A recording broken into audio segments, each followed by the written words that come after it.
I was listening to a radio show today that was discussing irrational fears. It reminded me of how I first developed my fear of cigar smoke. It started one night. Me and my best friend Rob were driving his new car. He bought just 2 days before. We were so excited to be going on our first road trip. It was October and it was Halloween night. We headed from my hometown and set out to go as far north as we could and see where we'd end up. This happened 2 years ago, but I remember it vividly like it all happened just last week. We got about 20 miles up the highway, then decided to take a back road we weren't familiar with. Before that night, I could have never told you that road even existed. I remember us being surprised first to see a hitchhiker on this road, as it was so remote, and at this stage we were driving for about an hour just on this road that seemed to be going nowhere. In the darkness we nearly missed him, but there he stood with his tongue out and a cigar in his mouth. He looked to be agitated about something. My friend Rob told me to drive on. I remember his words, "Drive on, Sam, he could be a serial killer for all we know." I so wish I listened to Rob and just drove on. Then I wouldn't be waking up night after night having a nightmare. I stopped the car, pulling over to the side of the dark, lonesome road, and pulled down the window. The strange man with the cigar spoke before we could even say anything. He spoke with a thick southern drawl. "Hey there, boys. Could y'all drive me up the road up there to the motel? I've been walking for miles and my back is killing me." I looked at Rob, trying to plead with my eyes to give some excuse not to and drive off. But he said in a chirpy tone, "Sure man, hop in the back." The man put the cigar back in his mouth and walked to the back door, opened it and sat in, not even asking if any of us minded his smoking in the car. I looked at the indoor mirror in the car and could see his eyes looked empty. I can't explain any better than that, but at the time I remember thinking they looked empty, like something was definitely off about this guy. I remember not being able to hide my curiosity anymore, so I asked him what brought him all the way out here. He laughed and said, "I'm a bit of a drifter, me. You're likely to see me anywhere." Rob looked at me. I knew he was thinking the same as me. An easy way out to not give an answer of what he was really doing here. A few minutes later, we were outside the motel. I was feeling happy about this weird guy getting out and us getting back to a road trip. The man got out and said, "Thanks guys, by the way, my name is Jack. Well, enjoy the rest of your Halloween." We both said, "You too," and waved at him. Rob let out a breath, saying, "I'm sure glad to see the back of that guy." We drove off, and just a few yards up the road, Rob spotted something in the trees. It was like smoke. "What's that?" he said. I said maybe it's some kids having a Halloween party, and it's a fire in the woods. I had a very stupid idea and stopped the car in close by the trees and said, "Let's see what's going on there." I knew Sam was cursing me, but after a minute of trying to talk me out of it, we both got out of the car, shut the doors quietly, and walked across the road into the woods, following the smoke. We stopped suddenly when we heard voices were coming from behind a few trees in front of us. It was dark and cold, and I remember feeling colder as soon as I got the smell of cigar smoke. Chills ran through my body when I heard the weird guy's voice. We both lied down and tried to crawl away, but then we realized we had to stay still or we would be seen. He walked from behind a tree and we could see him clearly now, standing, holding his cigar, talking to another man near a fire that was causing all the smoke we saw. The weird guy who called himself Jack said, "Well, where the hell was he?" the other man replied. "He was hiding right here, in the woods. Luckily we can burn his clothes here and bury the body. If he had made it all the way to the next town, he'd have all the police and the FBI etc. knowing we are the Wood Valley Killers." I remember after hearing those words, my eyes widen and heart thump in my chest with fear. Me and Sam were just watching the news before heading out on a road trip, and they mentioned multiple murders with notes left behind with the bodies. The Wood Valley Killers were written on the notes. I was frozen with fear, knowing that two cold-blooded serial killers were burning their victims' clothes right in front of us. We both looked at each other, knowing that we had to stay still and quiet if we were to survive. Suddenly, in the stillness of the night, my heart thumped harder in my chest and blood rushed to my head as my mobile phone rang. The ringtone sounded deafening in the still cold October night air. We both jumped up and ran out of the woods towards the car. The man's voice screamed, "Hey, who's there?" We heard branches being stamped on, of running behind us. I could feel them gaining on us. We ran out onto the road. The car was just a few steps away, but felt like miles. We heard gunshots. Sam screamed in pain. I knew he was shot. He was across on his side of the car and opened the door and fell in, screaming in pain. I ran to the door and opened it, not wasting time to turn to see was he going to jump on me. I knew he was right behind me. The keys were in my pocket. I locked the door and pulled them out with my shaky hands, then stuck them in and turned the key. His gun was pointing to the glass. All I could hear was a gunshot and Sam screaming and the glass shattering. The engine started and I pressed my foot on the pedal and drove off as fast as I could. When we reached the next town, I went into the police station and a man put a newspaper down from his face. And there, looking right at me, was the crazy killer, Jack. I was about to scream when the face changed to who really was the local sheriff. He looked at me strange and said, "Can I help you, son?" I then told him everything.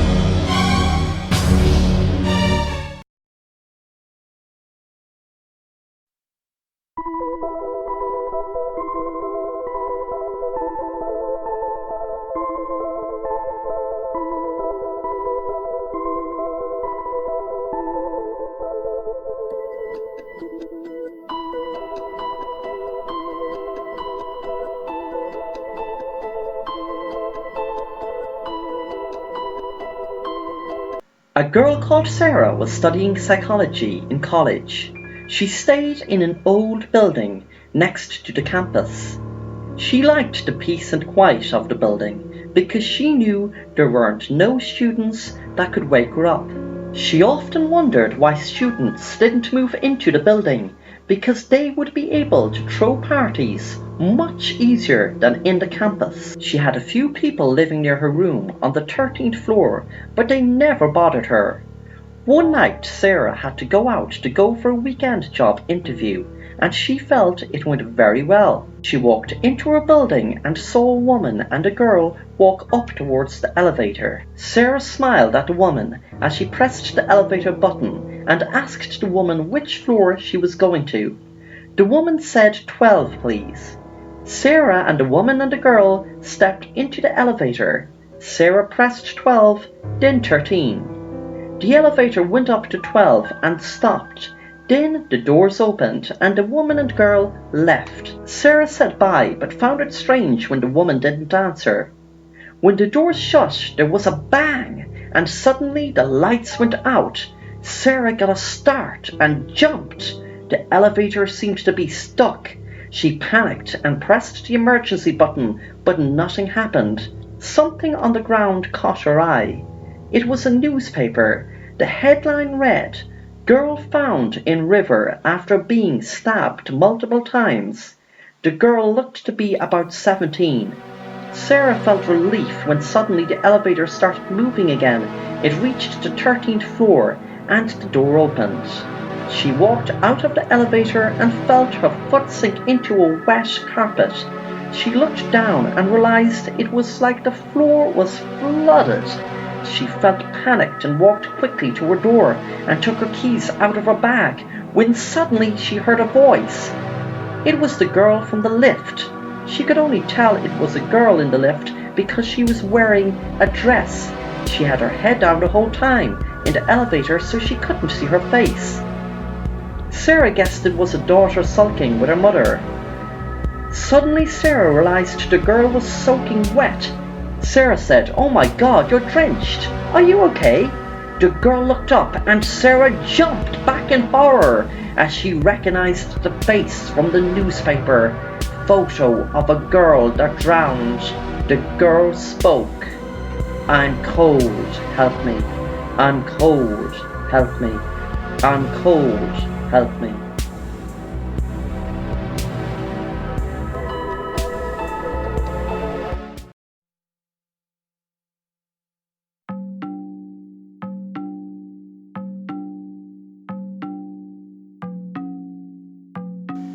Hi, this is a story I have from when I was a boy about 10.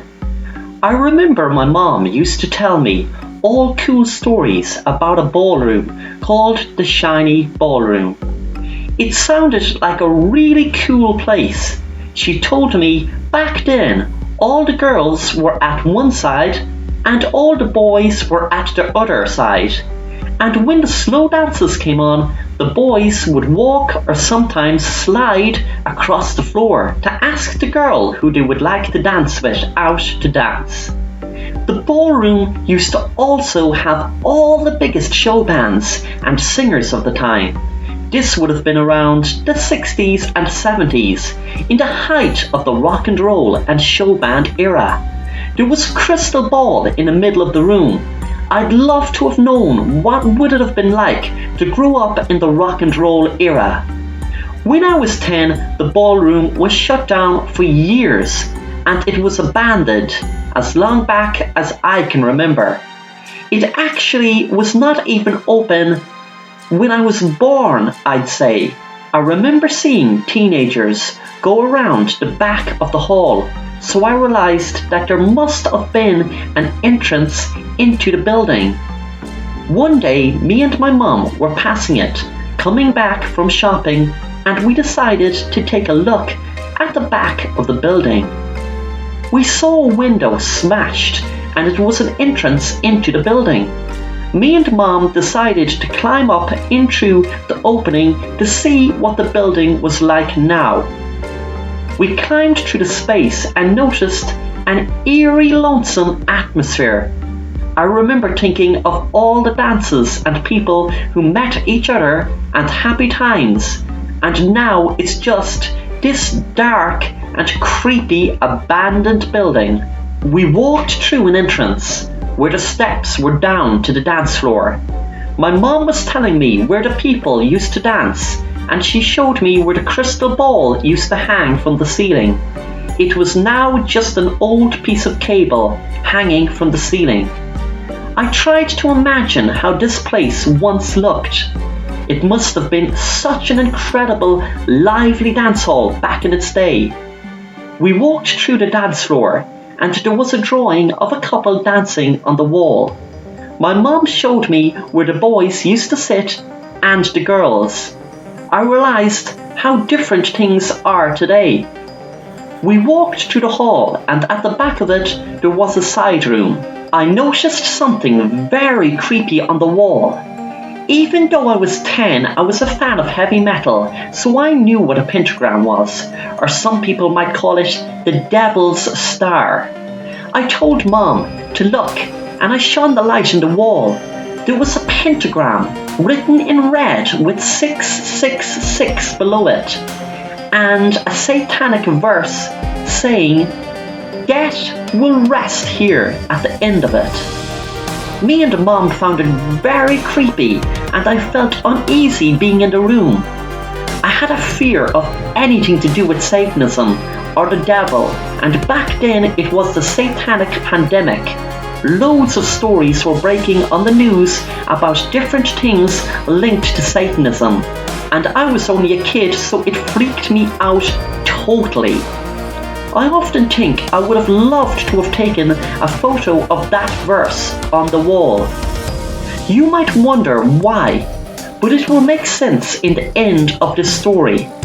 It was a creepy experience, but years later was when it got a whole lot creepier. When news broke they were going to build a funeral home on the exact ground of the dance hall, exactly where the verse was written that said, "Death will rest here." The funeral home now has been built for years, and the coffins lie exactly in the same spot as the verse was written. That's why I would have loved to have taken a photo to see exactly the words, "Death will rest here." Of all the places they could have built a funeral home, I felt it so weird and creepy. They built one on the exact same place. There was a satanic verse written on a wall saying, "Death will rest here."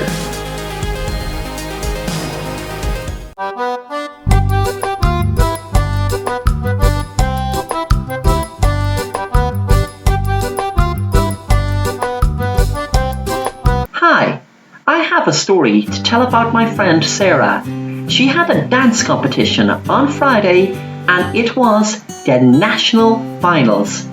She had a huge chance of winning.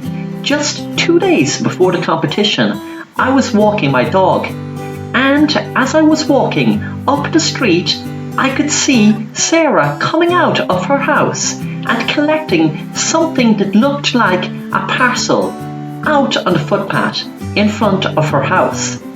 Before she picked it up, she saw me and waved and shouted, "Hey Lisa, how are you?"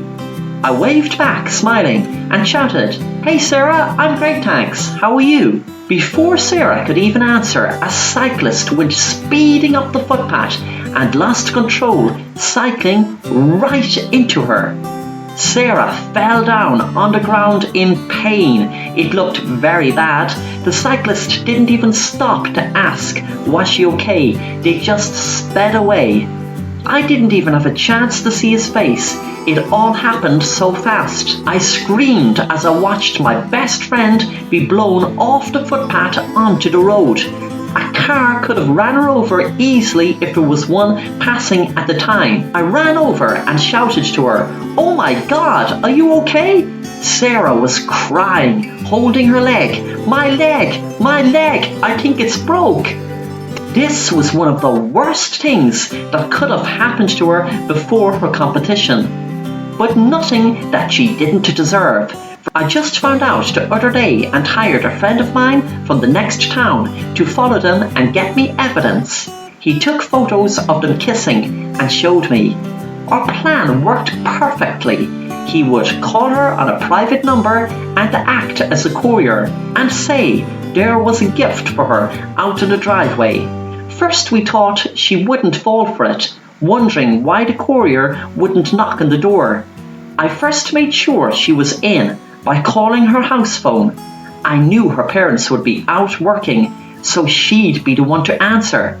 My friend placed the gift on the footpath just 2 minutes before walking back to his bike. He wore a scarf over his face so he would not be able to be identified in case she recognized them. As soon as she walked out to pick up the gift, he sped down the path and knocked her down. Now she has got what was coming to her for messing around with my cheater boyfriend. She will miss her competition, so now all I need to do is make up a plan what to do with my cheater boyfriend.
Mike was 17 years old and grounded because of skipping school to go shopping for new sneakers with his best friend Sam.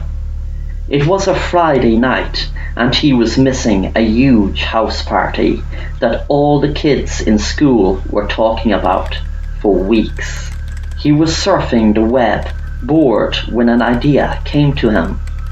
He wondered what the deep web was really like. He quickly searched how to access the deep web.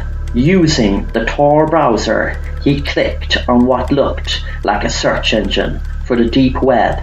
He saw different photos over different links. One said guns, drugs, hitmen for hire. He felt his heart thump in his chest and wanted to click out of the page when something caught his eye. He saw a white box with the words, "I see you." His curiosity told him, click on it, but his instincts told him not. He decided to scroll down the page and came across a link to Cannibal Cafe, which he guessed was a meeting place for cannibals. He almost got sick and clicked out of the page. Suddenly, his page went black. He looked for the X at the corner of the screen to exit it, but text appeared in red writing on the screen. It said, "Let's play a game." Mike had a wild idea what the game could be and just wanted to exit the deep web, but his curiosity once again got the better of him. He clicked on the text and the text disappeared. Then suddenly he could see 5 figures standing in a dark room. They had some sort of freaky body masks on them.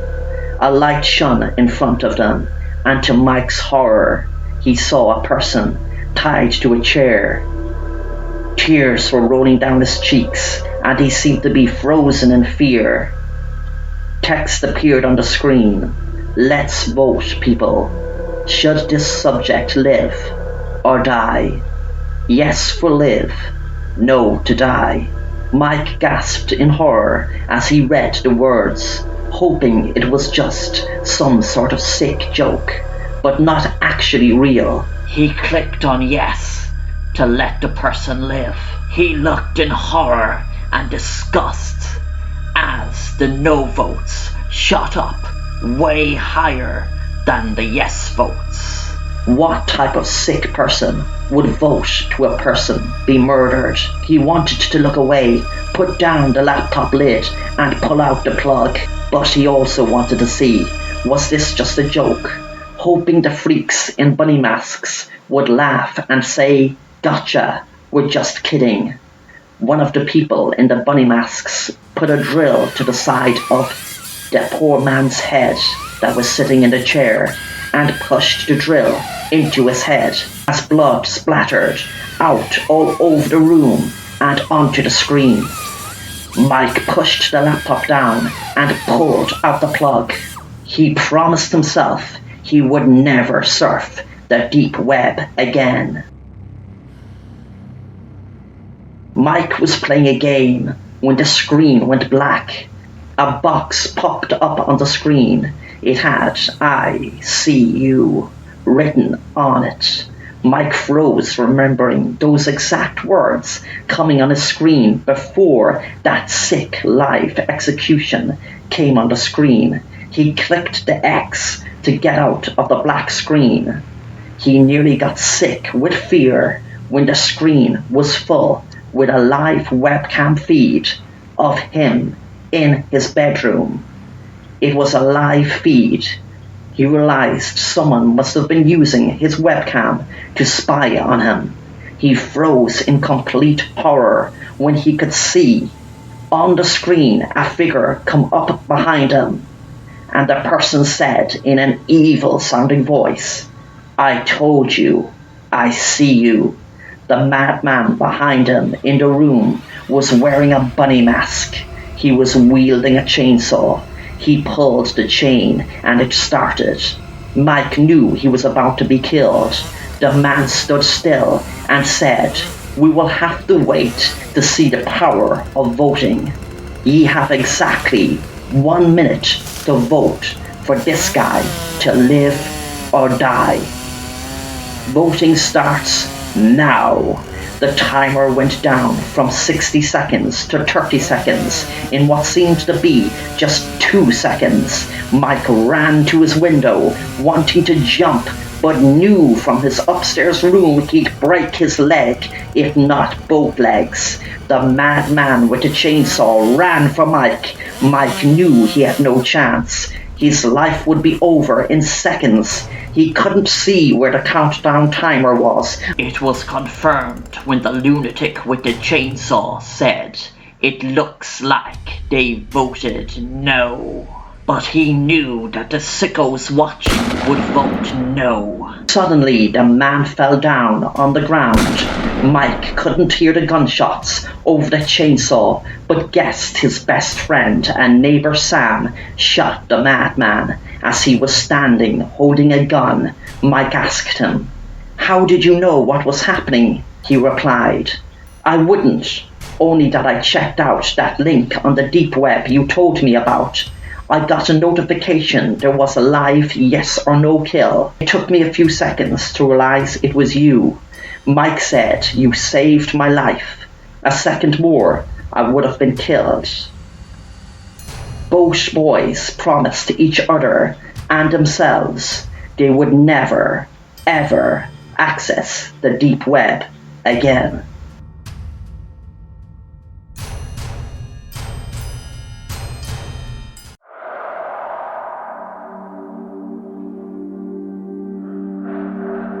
It was a Friday night, and me and 3 of my friends were invited over to this new kid in school's house. He was kind of weird, but maybe he was just shy, moving into a new community, trying to make new friends and everything. I asked Sean, the new boy, could I have a drink of juice? And he said, "Sure, help yourself to what's in the fridge." I walked into the kitchen and opened the fridge when I heard someone right behind me. I jumped with fright. It was a man and a woman and a weird-looking pale boy behind them. I'm guessing it was his parents and younger brother. There were glasses right next to the fridge. The woman said, "I didn't mean to startle you. I was just going to ask you, could you pour us 2 glasses of juice also, please, while you're at it?"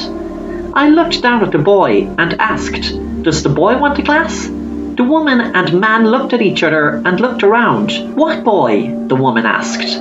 I looked behind him again, and the boy was gone. "The small boy, he was just behind ye." The woman said, "Was there a small boy came along with ye tonight?" "No, this kid was only about 6. I was guessing it was Sean's younger brother." The woman looked at the husband and then back to me and said, "Sean has no brothers or sisters, dear. If there was a small boy, he must have came with ye." I poured the drinks for us and walked back into the room and asked everyone was there a small boy came along with us. They all looked at me and said, "No, why?" I didn't bother tell them and just changed into my swimming gear, and we all went out to the swimming pool. It was great fun. I love swimming. A few of us dived into the pool over and over, diving in, getting out, diving in again. I looked around and suddenly I couldn't see any of the others, but I could feel my foot hit something. Suddenly there was a pull at my foot and it got stronger and stronger as I was being pulled under the water. I could see the boy's pale face looking at me in a menacing way, trying to pull me under the water. Suddenly, the other guys were pulling me up and shouting, "Hey man, what happened?" I screamed in horror. The little boy I was telling you about, he was pulling me under the water. They didn't believe me and thought I was just playing a prank with them.